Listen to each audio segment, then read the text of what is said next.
today's YouTube video, we're going to be going over 5 calisthenics myths that need to die. So the first myth I'm going to go over is that the fact that some people think you can't build muscle with calisthenics, which is absolutely ridiculous in 2025. When it comes to building muscle, one thing you have to realize is that your body doesn't understand the difference between external weighted resistance versus your own body weight. Your body weight can be used as resistance to build muscle. So ultimately, your body doesn't have a mechanism built inside of it to realize if it's lifting weights or body weight. And if you use the principle of progressive overload with your calisthenics training, you can absolutely make gains and build as much muscle as you possibly can throughout your entire life. Calisthenics is simply a training modality. Weightlifting is also another training modality. You can actually build muscle just as effectively as you can with calisthenics as opposed to regular weightlifting. The main issue I realize is that most people think that there's no other way to progress other than adding weight, which is completely false. You can add weight to your body weight movements and do weighted calisthenics, or you can manipulate something called leverage. An easy example here is going from regular bicep curls, standing bicep curls, to doing them seated, where you have your arms back behind you and your biceps are stretched. This is one way you can manipulate leverage to put more tension on the muscle group you're training. And one example I use in calisthenics all the time is if you see my chest right here, if you're gonna do push-ups from your chest like this, in this movement right here, you're pushing a certain percentage of your body weight. And for a lot of people, after a certain amount of training, it gets a lot more easy to do this. How do you progress from here? There's many ways you can progress. You can obviously go and train towards one arm push-ups, doing archer push-ups, which basically an archer push-up is doing push-ups closer to one arm. Or you can manipulate leverages in different ways, such as moving your hands from your chest down towards your hips. Now, the reason why this makes it harder, you're pushing more towards the center of your gravity and therefore pushing a larger percentage of your body weight. Now, that was just one example. Imagine all of calisthenics exercises, such as pull-ups, squats, any exercise you can imagine. There's a progression to make it harder. And what each of these progressions do is normally just put more tension on the muscle, either by increasing the amount of body weight you're lifting or stretching out the muscle to make the exercise and movement harder. And the second calisthenics myth we're gonna go over is that weighted calisthenics is just weightlifting, which is false. Now, you may see this weight plate that I'm using to make my dips harder and say that I'm basically just weightlifting at that point, which I can understand that perspective because I'm adding weight to myself. However, if you think of calisthenics in terms of moving your body through space, then you begin to understand what calisthenics actually is. If someone is obese or overweight and they start doing calisthenics, technically the fat on their body serves as extra weight to make the movement hard. So what's really the difference between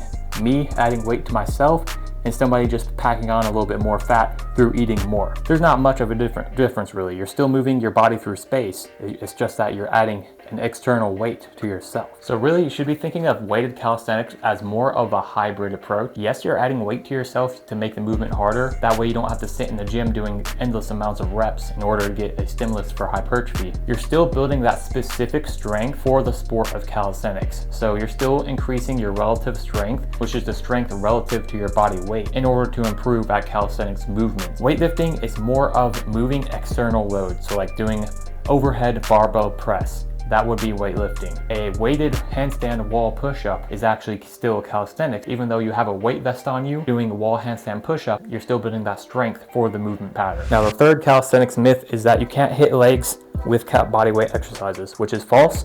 As you can see right here, I'm doing something called sissy squats. There are many very, very difficult calisthenics leg exercises out there, such as Nordic curls, sissy squats, levitation squats, or pistol squats, and even like doing something called sprinting, which means just running as fast as you possibly can, is going to be a stimulus for hypertrophy. Personally, I like to do barbell back squats. I like to do a mix of calisthenics and weightlifting when it comes to my leg day, because it just makes things more convenient to train your legs. There's no reason why you can't grow bigger legs with calisthenics. As you can see, when it comes to sprinters specifically, sprinters do train those fast twitch muscle fibers simply by using their body weight, by just running as fast as they possibly can. There's no excuse not to grow legs when you're doing calisthenics, even though some guys who are more focused on the skill work actually do neglect their legs so that it's easier to do the skill work. That's a myth. Calisthenics athletes don't train legs and you can't train legs with calisthenics. You absolutely can.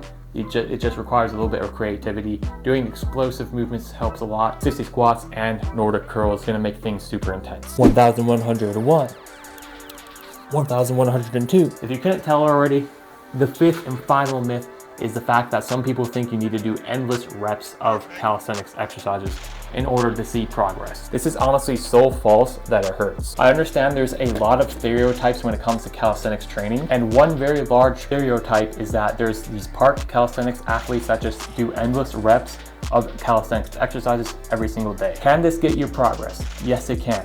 However, you don't need to waste endless amounts of time working out just to hit failure to get that stimulus for muscle growth. You can add weight to yourself. You can do different progressions of exercises, such as doing pseudo planche push-ups or one-arm push-ups or one-arm pull-ups to make things harder, right? There's no reason you need to be doing endless amounts of reps. When you get into the higher rep territory, such as like doing hundreds of push-ups, that's gonna be primarily building endurance. Yes, you will see some muscle gain from that, especially if you push things close to failure. However, there's like a rep spectrum. So like, let's say 1 to 5 reps, for example.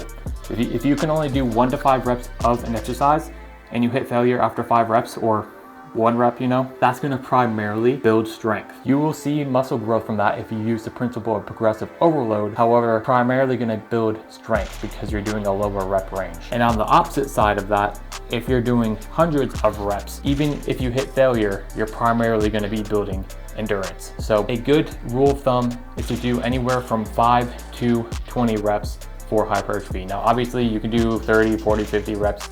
I mean, it still can build muscle as long as you're hitting close to failure and getting that stimulus for muscle growth and recovering after that. Then yes, you can build muscle from higher rep ranges, from any rep range really. I mean, all you have to do is progressively overload, right? Put more tension on the muscles, increase mechanical tension. If you don't want to spend hours working out, the lower the reps you do, the quicker your workouts can be, although they will be way more intense and you will have to push yourself and you have to make sure you're using good form. I don't do 1 to 5 reps. I don't do hundreds of reps. I keep things like in the middle. So that's a good place for hypertrophy. That's a good place for not getting injured, but at the same time, you're still getting an effective workout that's also time efficient. So the 5th and final myth is that you can't isolate with calisthenics. For example, your triceps. So a lot of people have this preconceived notion that you can't isolate at all whatsoever with calisthenics. However, it is a little bit possible. So for example, we can take something such as tricep extensions, right? Most people do like skull crushers or something for their triceps, or maybe overhead tricep extensions.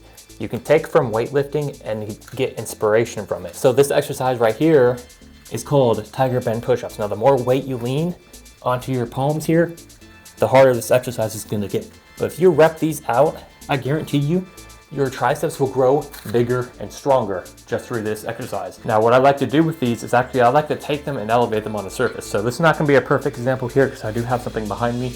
However, I'll try my best to demonstrate here. So basically, you're gonna be on an elevated surface here, then you're gonna go ahead and lower down.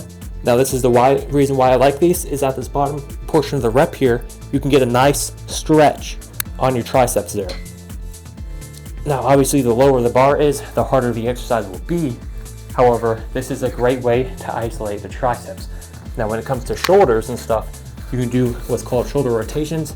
This is gonna work your abs as well, but basically you wanna try to flex the side delt here as hard as you can, rotate, then come back down, and then repeat. So I've done many creative videos on how to isolate with calisthenics, so go ahead and check those out if you want to get more information on that. You absolutely can isolate with calisthenics. It's just gonna require a little bit more creativity. Of course, it's not possible to 100% isolate with calisthenics, but you can do it to some extent. So I just want to say thank you for making it to the end of this video. If you haven't already, please like this video, please subscribe if you're new, and if you want some more structure to your workouts, check out my coaching program, link in the description down below.